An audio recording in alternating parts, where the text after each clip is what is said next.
الفاتحة.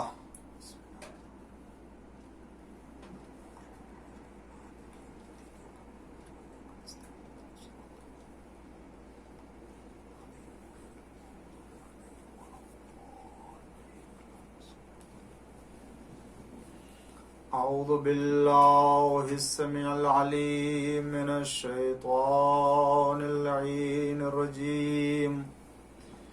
بسم الله الرحمن الرحيم.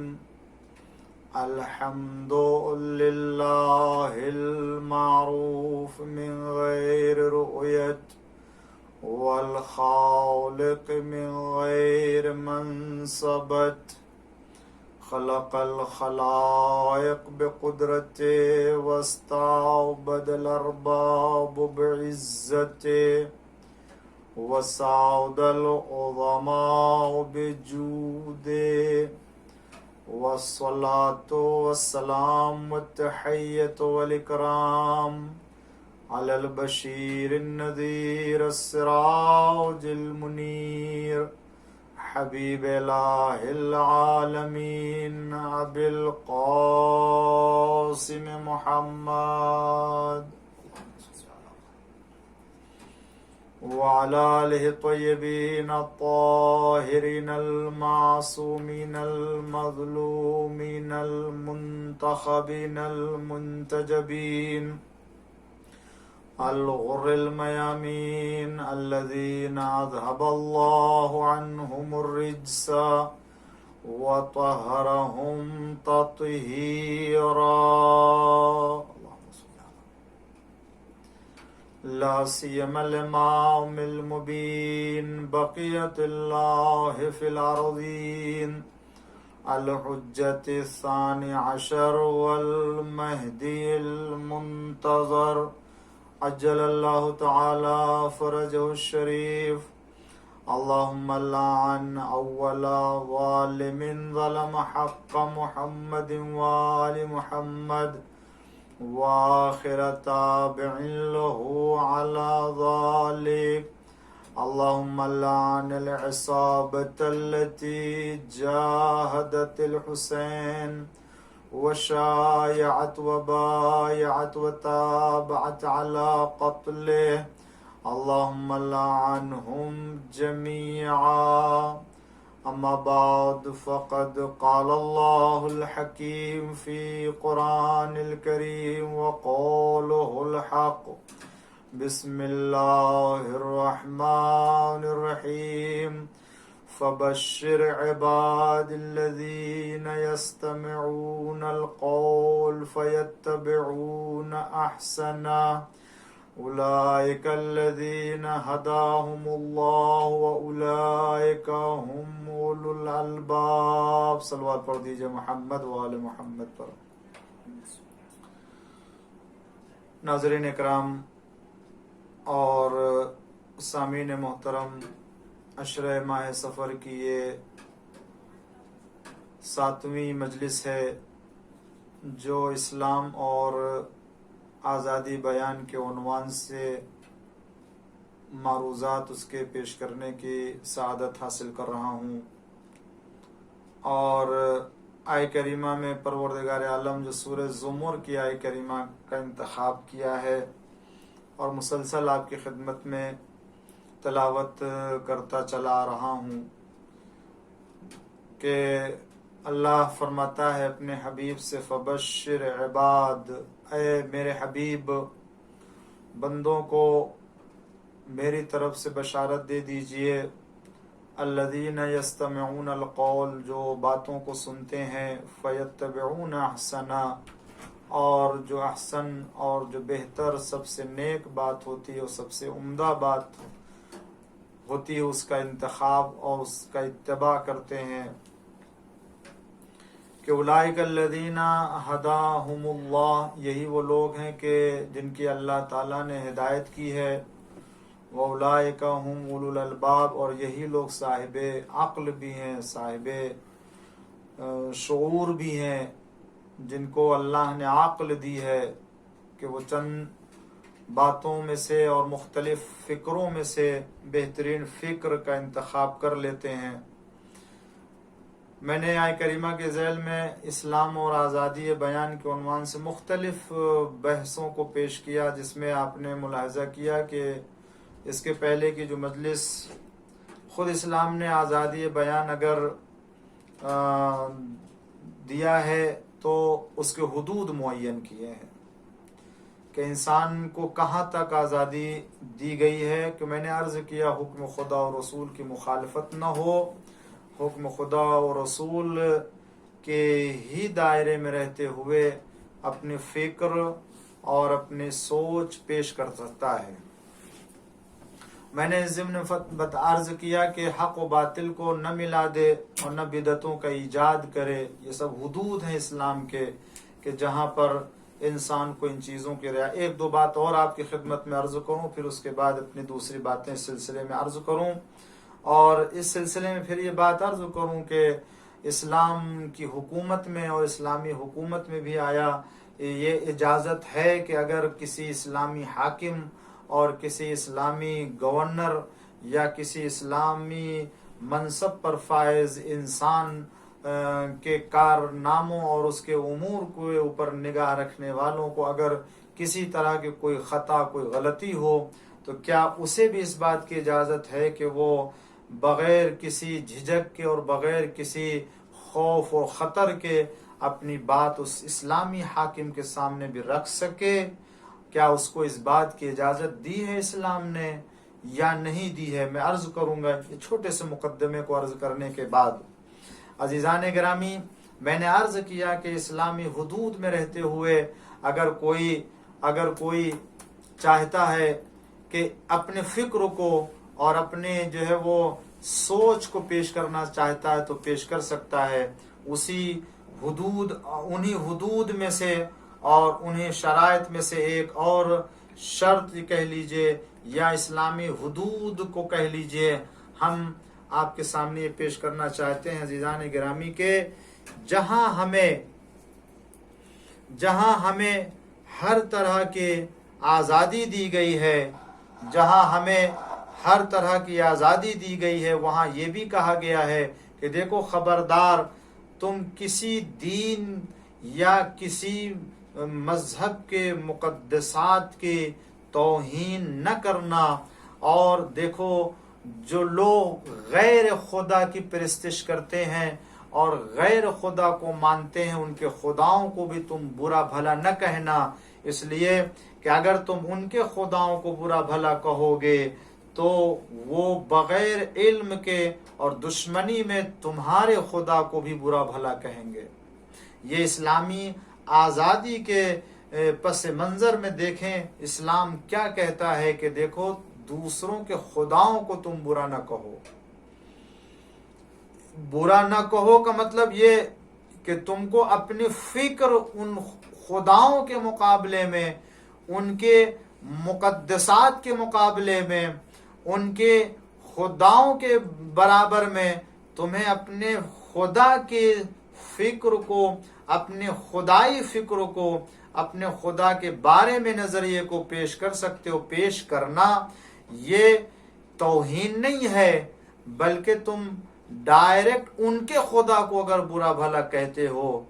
بجائے علمی اور منطقی اور عقلی دلیلوں کے، اگر تم ڈائریکٹ حملہ کرتے ہو تو یہ حملہ کرنا تمہارا درست نہیں ہے۔ یہ حملہ کرنا اسلامی نقطہ نظر سے درست نہیں کہا جائے گا۔ لہٰذا ہم کو کسی کے مقدسات یا کسی کے خدا یا ایسے افراد کے جو ان کے یہاں احترام کی نگاہ سے دیکھے جاتے ہیں، ہم کو ایسی کوئی بات نہیں کرنی ہے کہ جس سے خود ان کی توہین ہو اور اس طریقے سے اختلاف ایجاد ہو، جس کے مقابل میں وہ ہمارے خدا یا ہمارے مقدسات کی توہین کرنے لگیں۔ لہٰذا اس بات کا خیال ہو تو اسلام نے اسے کہا، قرآن نے بیان کیا ہے وَلَا تَسُبُّوا الَّذِينَ يَدْعُونَ مِن دُونِ اللَّهِ، ان لوگوں کو برا بھلا نہ کہنا کہ جو لوگ اللہ کے علاوہ کسی دوسرے کو پکارتے ہیں، بلاتے ہیں۔ یہ ایک بات ہے۔ دوسری بات یہ ہے کہ ہمیں کسی کی برائی بھی نہیں کرنا، عیب جوئی نہیں کرنا ہے۔ ہمیں مذاق بھی نہیں اڑانا ہے، کسی کا مسخرہ یا کسی کی توہین یا کسی کا مذاق اڑانا، ہم اب ایسی فکر یا ایسی سوچ یا ایسی بات کریں جس سے کسی کا مذاق اڑایا جا رہا ہو، کسی کی توہین مقصود ہو، یا جو ہے وہ کسی کے عیب کو بیان کرنا ہے، اس طرح سے ہم کو اجازت نہیں، مگر یہ کہ جہاں اسلام نے اجازت دی ہے کہ کسی کے عیب کو یا جو ہے کسی کی برائی کو جو ہے رکھتا ہے اس کو برملا کیا جائے اور باطل کو پہچانوایا جائے تاکہ حق اور باطل کے درمیان تمیز ہو سکے، وہ ایک الگ بحث ہے، ایک الگ موضوع ہے۔ لیکن ہمیں کسی کی توہین یا کسی کا مذاق اڑانے کے لیے کسی طرح کی سوچ یا فکر، یا ہم اس میں آزاد نہیں ہیں کہ کسی کا مذاق اڑائیں، کسی کی توہین کریں۔ اسی طریقے سے ہم اپنی سوچ اور اپنی فکر کو کسی باطل گمان یا جھوٹے گمان کے اوپر استوار نہ کریں کہ ہم نے ایک فکر ایجاد کی اور اس فکر کی بنیاد سوء ظن، گمان باطل، جس کی کوئی بنیاد نہیں، جس پر کوئی دلیل نہیں ہے، اسلام اس کی اجازت نہیں دیتا ہے عزیزان گرامی۔ لہذا آزادی بیان یعنی ہمیں عقائد میں آزادی ہے کہ ہم اپنے عقائد اگر جو ہے وہ انتخاب کرنا چاہتے ہیں مختلف نظریات سے تو ہم اس کو انتخاب کریں، ہمیں اس بات کی اجازت دی گئی ہے۔ ورنہ خداوند عالم نے تو کہہ دیا ہے کہ اگر کوئی اسلام کے علاوہ کوئی اور دین لے کر کے آئے گا تو اس کا دین قبول نہیں کیا جائے گا، دین اسلام کے علاوہ کسی کا دین قبول نہیں ہوگا۔ وہ اسی عنوان میں کہ خداوند عالم کے حکم اور رسول کے حکم کے خلاف ہمیں اپنی عقل اور اپنے جو ہے وہ رائے اور اپنے نظریات کو نہیں پیش کرنا ہے۔ تو یہ باتیں تھی جس کو میں نے بطور مقدمہ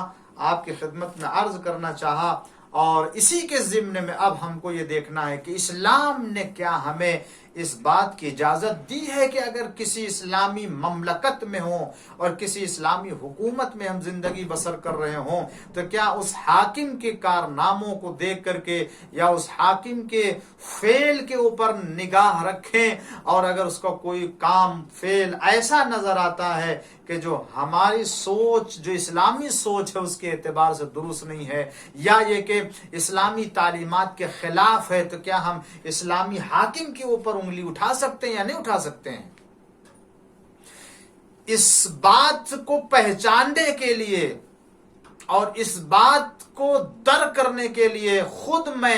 امیر المومنین علی ابن ابی طالب علیہ السلام کا ایک اللہم صلی علی محمد ایک ایسا فرمان اور ایک ایسی بات پیش کرنا چاہتا ہوں جس سے آپ اسلام کا نظریہ اور اسلامی فکر کو پہچانیں کہ کسی اسلامی حکومت اور مملکت میں اگر کوئی حاکم اسلامی کے عنوان سے، ذمہ دار اسلام کے عنوان سے اگر وہ کسی کام کو انجام دیتا ہے اور رعایا کو اگر اس پر جو ہے وہ اطمینان نہیں ہے تو وہ اگر اعتراض کرنا چاہے یا وہ گفتگو کرنا چاہے، کیا اسلامی حاکم کی حیثیت اور اس کی شخصیت ایسی ہو کہ رعایا اگر اس سے گفتگو کرنا چاہے تو خوف کھائے،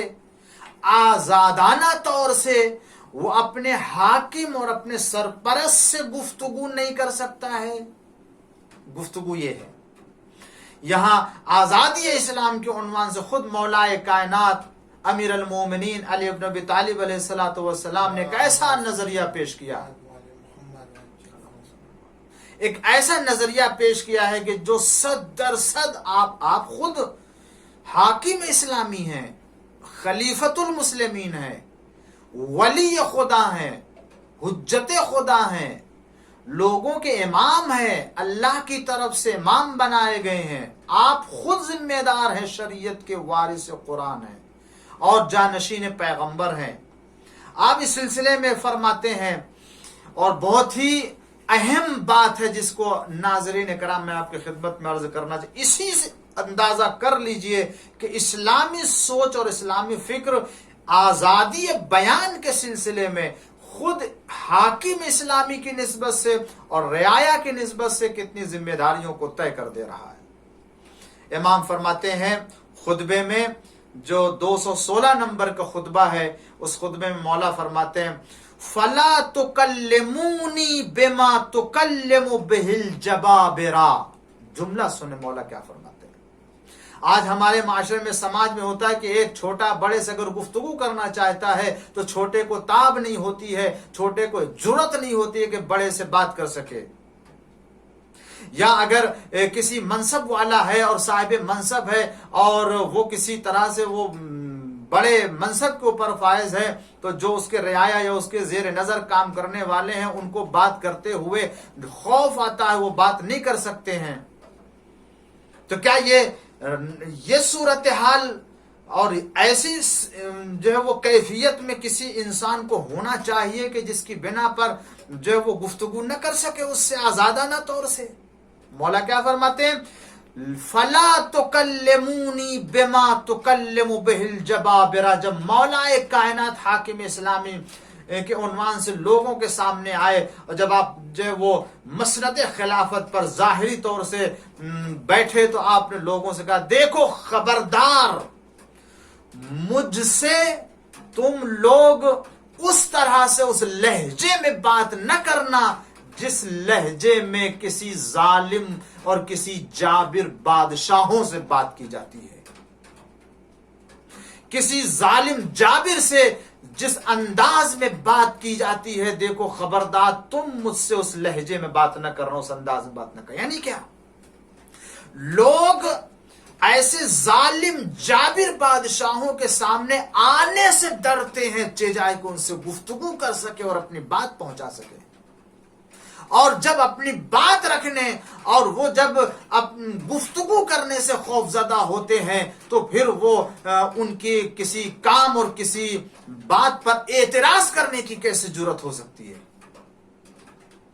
چونکہ مولا جانتے ہیں کہ بادشاہوں کا طریقہ کیا ہوتا ہے، ظالموں کا طریقہ کیا ہوتا ہے، وہ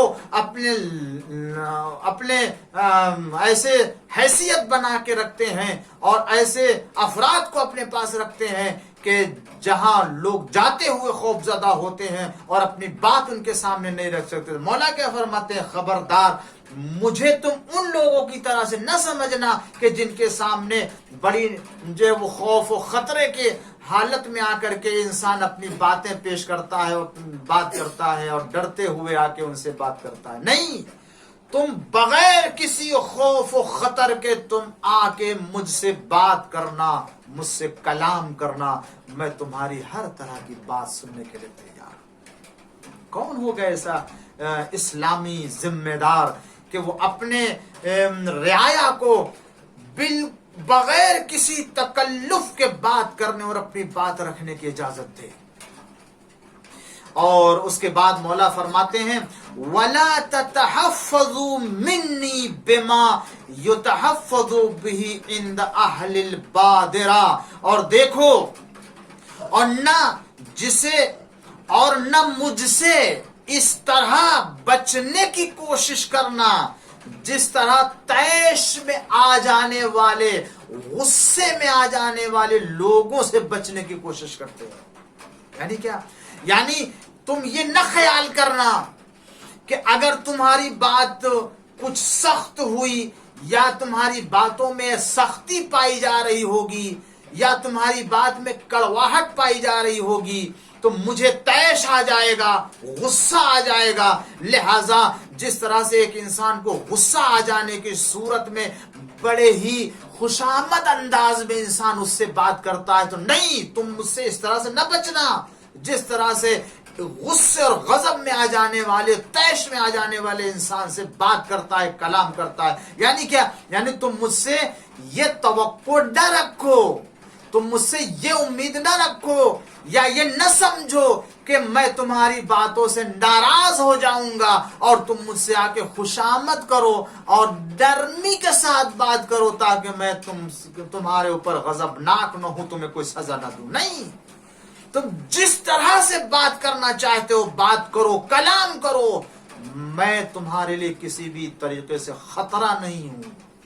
نہ تمہارے لیے غضبناک ہو کر کے تمہارے سامنے آنے والا ہوں، نہ میرا غصہ تمہارے اوپر جو اترنے والا ہے۔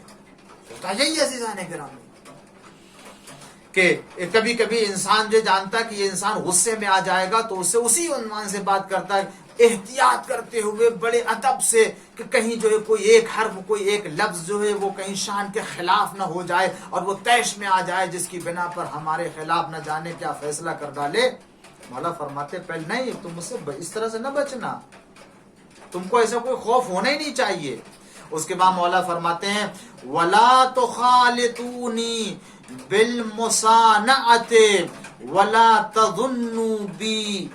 استقالا فی حق قیل لی۔ دیکھو خبردار مجھے میرے بارے میں، دیکھو خبردار مجھ سے خوشامد کے ساتھ بھی مجھ سے کسی ایسے انداز میں کہ جس سے کسی طرح کا کوئی جو ہے وہ خوشامد کرتا، اس انداز سے بھی مجھ سے تعلقات قائم کرنے کی کوشش نہ کرنا۔ مجھ سے تعلقات، مجھ سے رشتہ اگر قائم کرنا چاہتے ہو تو دیکھو خوشامد کرنے کی ضرورت نہیں ہے۔ یہ یاد رکھو میں حاکم اسلامی ہوں،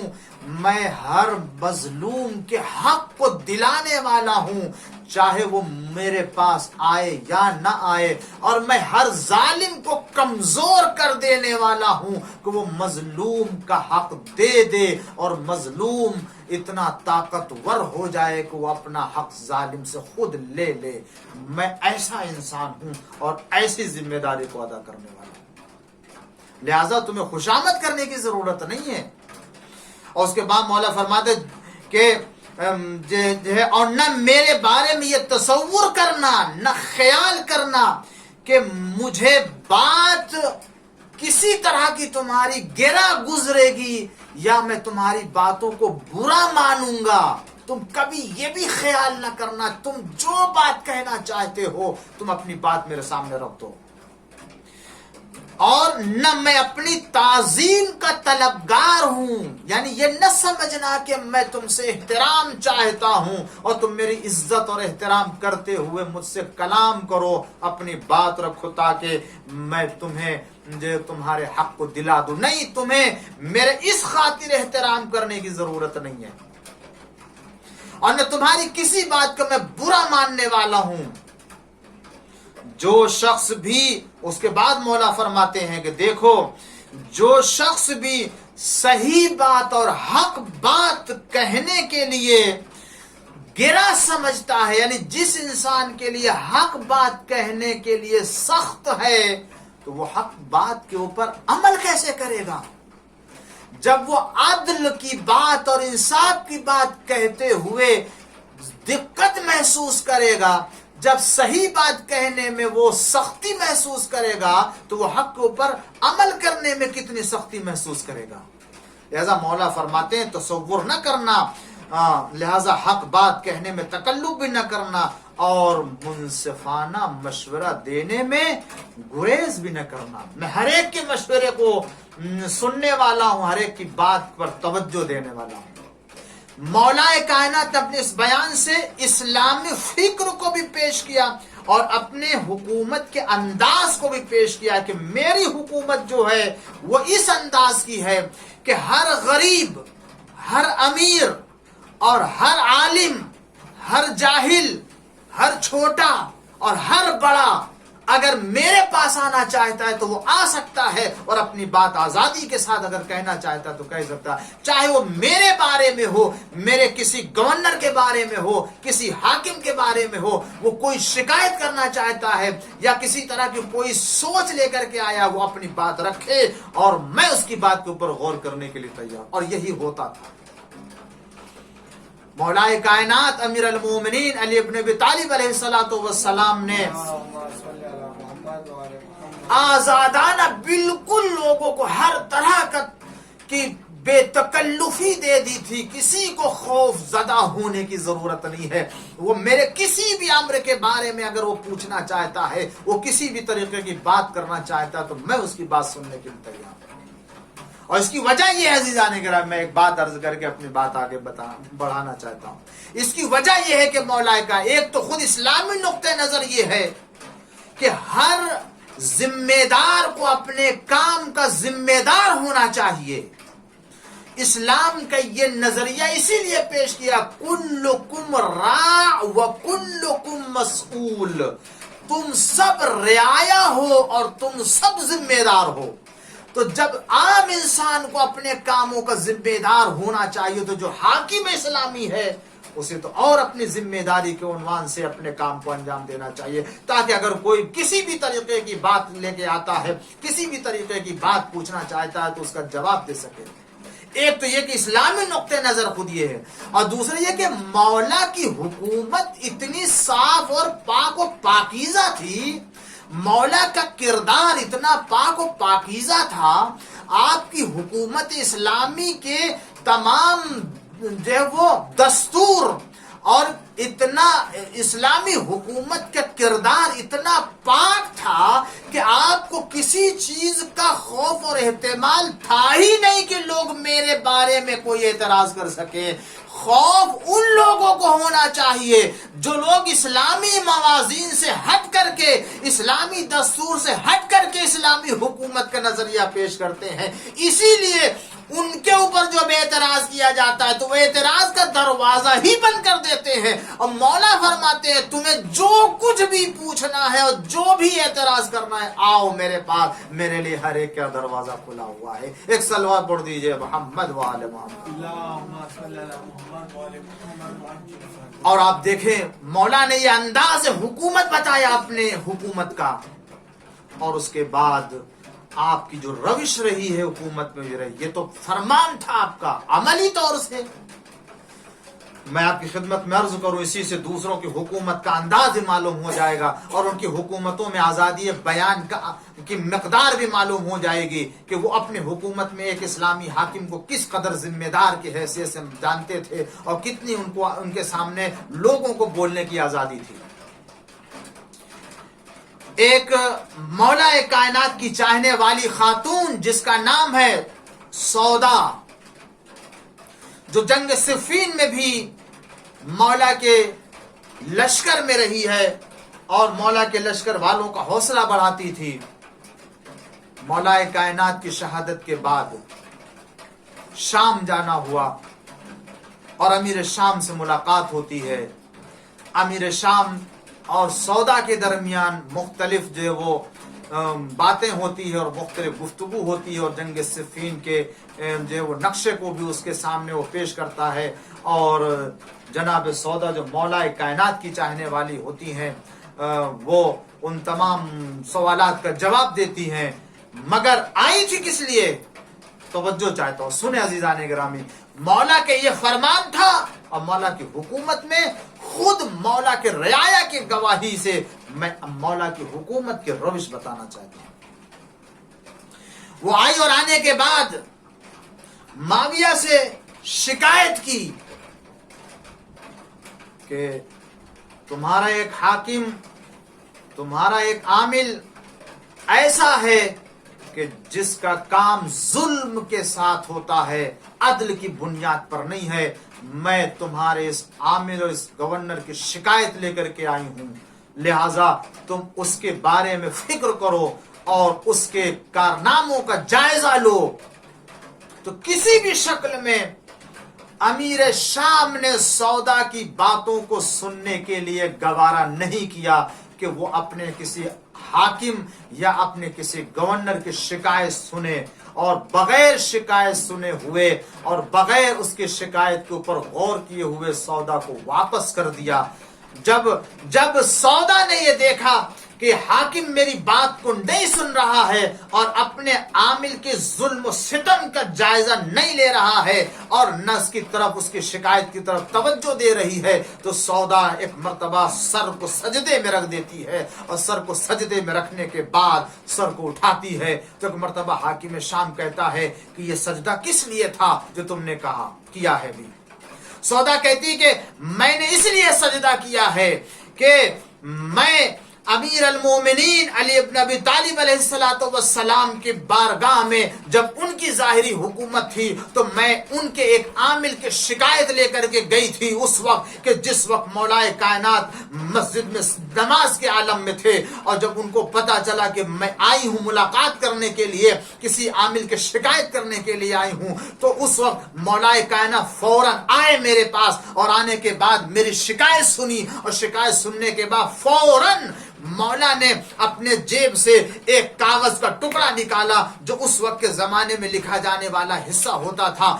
مولا نے ٹکڑا نکالا اور دوات منگائی، قلم منگایا، منگانے کے بعد اس عامل کے خلاف آپ نے لکھا، اور لکھنے کے بعد وہ پرچی مجھے دی، اور دینے کے بعد کہا کہ جاؤ، میں نے حکم دے دیا ہے اسے اور لکھ دیا ہے کہ جب تمہیں یہ خط مل جائے تو ملنے کے بعد اس خط میں تحریر شدہ عبارت کے مطابق عمل کرنا، اور اگر تم عمل نہیں کرو گے تو میں کسی دوسرے کو بھیجوں گا جو تمہاری جگہ پر آ کر کے اس ذمہ داری کو سنبھال لے۔ سودا کہتی ہے کہ مولا نے ایک شکایت میں، ایک مرتبہ کی جو ہے وہ ملاقات میں میرے سودا اپنی باتوں کو مولا کے سامنے پیش کرتی ہے، اور سودا یہ کہتی ہے کہ جب میں مولا کے پاس گئی تو ایک مرتبہ کی شکایت میں مولا نے اپنے عامل کے خلاف لکھ کے مجھے پرچی دے دی کہ جاؤ تم اسے لے کر کے جاؤ، تمہاری شکایت پر عمل ہو چکا ہے۔ کہ جب شام کے سامنے سودا نے یہ بات رکھی تو اب آپ اندازہ کیجئے کہ مولا کی حکومت کی روش شام کے دربار میں بیان ہو رہی ہے، اور اس سے بڑھ کر کے مولا کی فتح و کامیابی کا راز اور کیا ہو سکتا ہے کہ دشمن کے دربار میں مولا کی روش حکومت کو بیان کیا جا رہا ہے تاکہ یہ اندازہ ہو جائے کہ اسلامی حاکم کو کس طریقے سے ہونا چاہیے۔ عزیزان گرامی، یہ سودا تھی کہ جس نے اپنی شکایت بیان کر کے امیر شام کے دربار میں بتا دیا کہ دیکھو مولا کی زندگی کیسی تھی، اور وہ اپنے دور حکومت میں کسی کی شکایت سننے کے بعد کس طرح سے عمل کرتے تھے۔ عزیزان گرامی، آپ کے سامنے مولا کی حکومت کا یہ نمونہ ہے، اور امیر شام کے سامنے جب شکایت آئی تو اس نے شکایت نہیں سنی بلکہ اپنے عامل اور اپنے حاکم اور اپنے گورنر کی حمایت کی۔ اور ایک نمونہ اور پیش کرتا ہوں، کوفے کا حاکم ہے، تیسرے دور کا حاکم ہے، جس نے کوفے کا گورنر بنا کر کے بھیجا۔ یہ ایسا انسان ہے کہ جو دائم الخمر ہے، ہمیشہ شراب پینے والا ہے، اور لوگوں کو نماز ہی پڑھا رہا ہے۔ صبح کی نماز کے لیے جب آتا ہے تو بجائے 2 رکعت نماز کے 4 رکعت نماز پڑھا دیتا ہے، اور لوگوں سے کہتا کہ اگر کہو تو میں اور نماز پڑھا دوں، اور زیادہ تمہارے لیے نماز پڑھا دوں۔ لوگ جو ہے وہ برداشت کر لیتے ہیں، اور مگر کچھ لوگ ہیں کہ جو مدینے میں خلیفہ کے پاس اس کی شکایت لے کر کے آتے ہیں۔ اب دیکھیے عزیزان گرامی، یہ مولا کی حکومت سے پہلے کی حکومت کی روش ہے کہ جب اس کے کسی حاکم کی شکایت آتی ہے، اس کے شراب پینے کی شکایت آتی ہے، اس کے غلط کاموں کی شکایت آتی ہے، اور دیکھنے والے شکایت کرتے ہیں، قے کرنے والے کو دیکھنے والوں نے دیکھا کہ شراب پی کر کے کس طریقے سے اس نے قے کی ہے اور نماز بھی پڑھائی ہے، لیکن جب وہ شکایت آتی ہے مدینے میں اسلامی خلیفہ کے سامنے تو وہ بجائے یہ کہ گواہیوں کی بنیاد پر جس کی شکایت سنی ہے اس کو کوڑے لگائے جائیں، بلکہ جو شکایت لے کے آیا ہے اس کے اوپر الٹا الزام لگا کر کے اسے کوڑے لگائے جاتے ہیں، اور وہ اپنی بات نہیں کہہ پاتا ہے۔ یہ ہے اسلامی حکومت کا ایک معیار، اور وہ ایک اسلامی حکومت کا معیار تھا جو اس کے بعد دیا گیا ہے۔ اب دنیا میں مسلمانوں کو یہ فیصلہ کرنا ہے کہ کس اسلامی حکومت میں اسلام کی آزادی اور اسلام میں بیان اور شکایت کی آزادی کو اچھے طریقے سے دیکھا گیا ہے۔ عزیزو، یہ مولا کی حکومت کی روش رہی اور یہ مولا سے پہلے کی حکومت کی روش رہی ہے۔ شاید وجہ اس کی یہی ہے کہ چونکہ ان کے پاس اسلامی حکومت کا جو اقتدار آیا تھا وہ خواہش نفس کی بنیاد پر آیا تھا، اور ان کے پاس جو اقتدار اسلامی آیا ہے وہ خدا حقیقی کی طرف سے آیا، اس لیے کہ انہیں خدا نے اسلامی حکومت کا ذمہ دار بنایا تھا۔ یہ تو خود اپنے خواہش نفس سے ذمہ دار بنائے گئے۔ تو جتنا فرق خواہش نفس کی پیروی میں اور خدائی احکام کی روشنی میں عمل کرنے والے کا ہے، اتنا ہی فرق حکومت کرنے والوں کے کارناموں میں بھی ہو سکتا ہے۔ ایک صلوات پڑھ دیجئے محمد وآل محمد پر۔ ورنہ اگر آپ اس تسلسل کو اور اس سلسلے کو اگر اسلامی حکومتوں میں آنے والے جو ہے وہ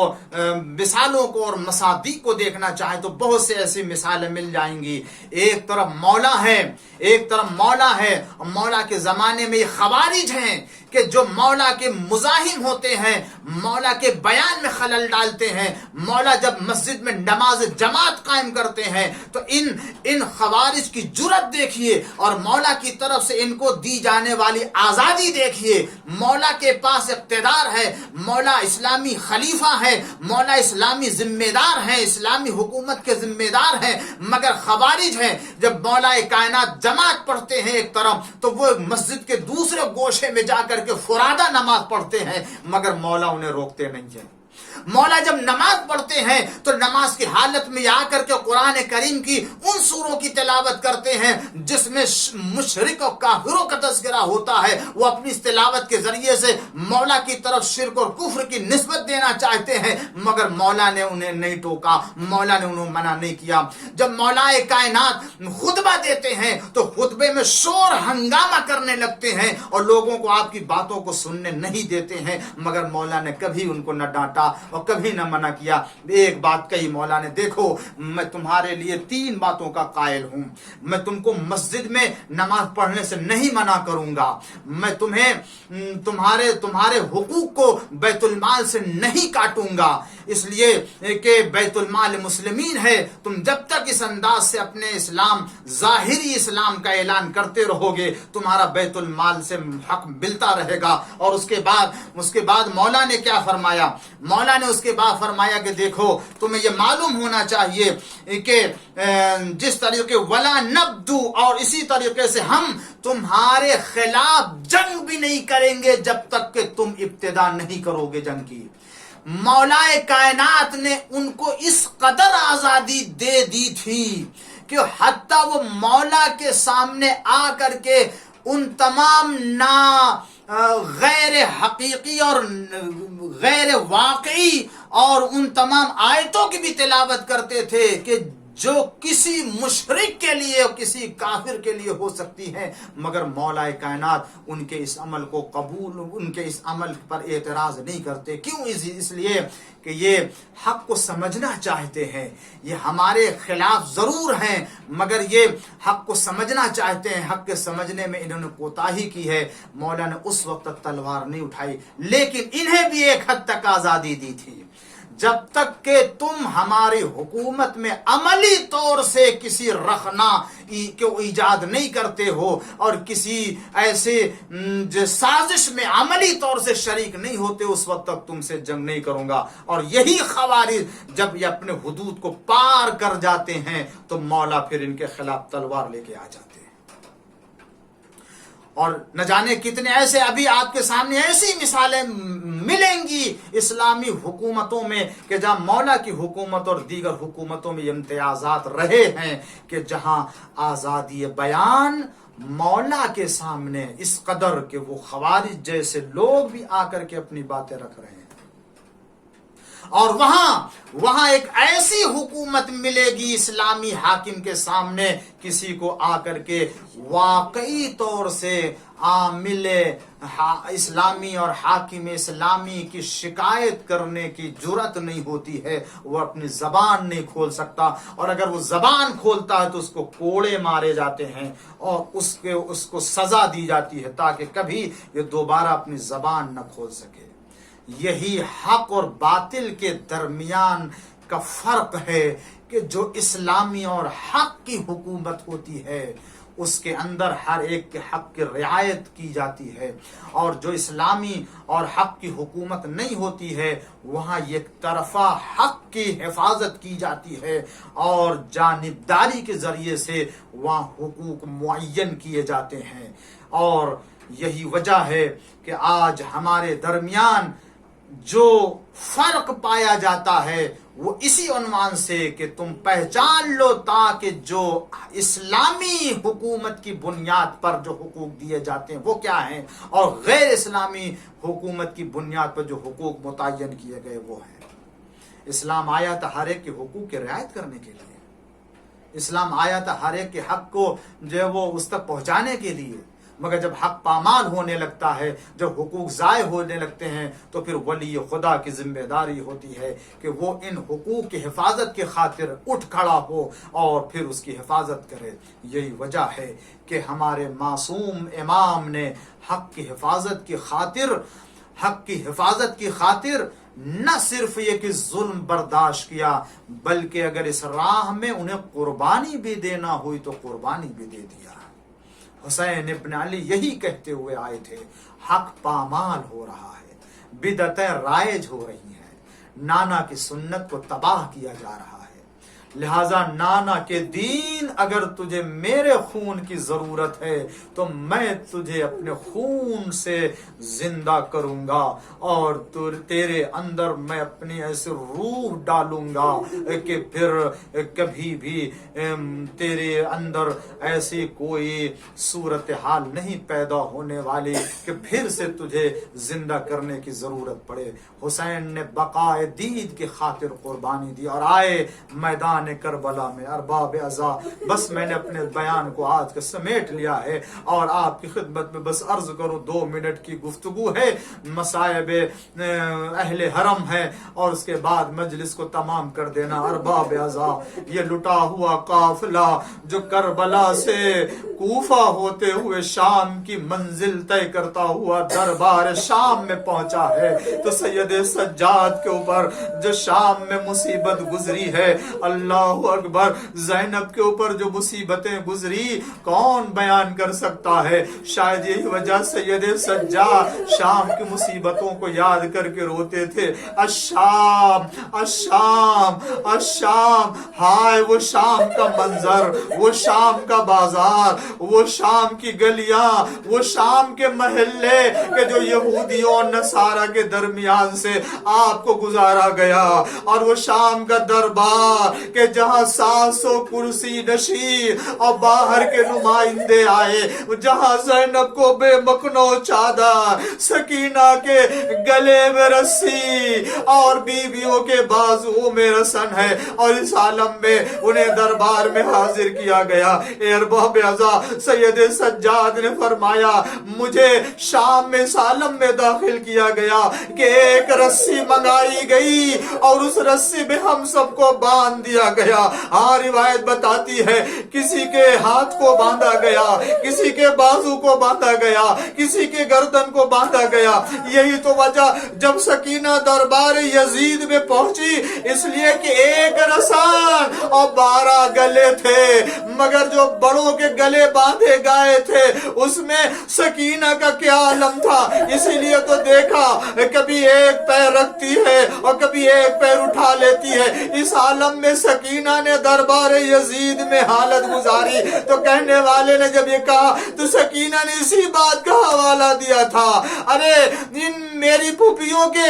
بازوؤں کو باندھا گیا ہے، ارے یہ مجھ سے بڑی ہے مگر یہ رسی میرے گلے گلے میں باندھی گئی ہے جس کی وجہ سے میرا گلا گھٹتا ہے تو مجھے تکلیف ہوتی ہے. کہا کہ یہ بتاؤ کہ آخر یہ تمہارے چہرے کھلے کیوں ہیں؟ کہنے لگی اس لیے کہ میرے پھوپھیوں نے تو اپنے چہرے کا پردہ بالوں سے کر لیا ہے. ارے میں کیسے کروں؟ نہ میرے پاس چادر ہے نہ میرے پاس وہ بڑے بڑے بال کہ جس کی بنا پر اپنے چہرے کا پردہ. سیعلمون الذین منقلب ينقلبون رضا بقضائه وتسلیما لامره. پروردگارہ بحق الزہرا و ابیہا و بعل و بنیہا والسر المستودع فی امام زمانہ کے ظہور میں تعجیل فرما. ہم سب کو ان کے چاہنے والوں میں شمار فرما. اے معبود ہماری اس عبادت کو قبول فرما. پالنے والے ہماری نسلوں میں عزائے حسین کو قائم فرما. پالنے والے حاضرین مجلس، ناظرین مجلس، سامعین مجلس کے، بانی مجلس کے تمام نے خواہشات کو پورے فرما اور ہر مشکل سے نجات عطا فرما. دنیا میں آخرت میں عافیت عنایت فرما. ہمارے امام زمانہ کے ظہور میں جلدی فرما اور دنیا سے ظلم و جور کا خاتمہ فرما اور عدل و انصاف کی بنیاد پر حکومت امام کو قائم کرنے کے اسباب کو فراہم فرما. بحق محمد وآلہ الطاہرین.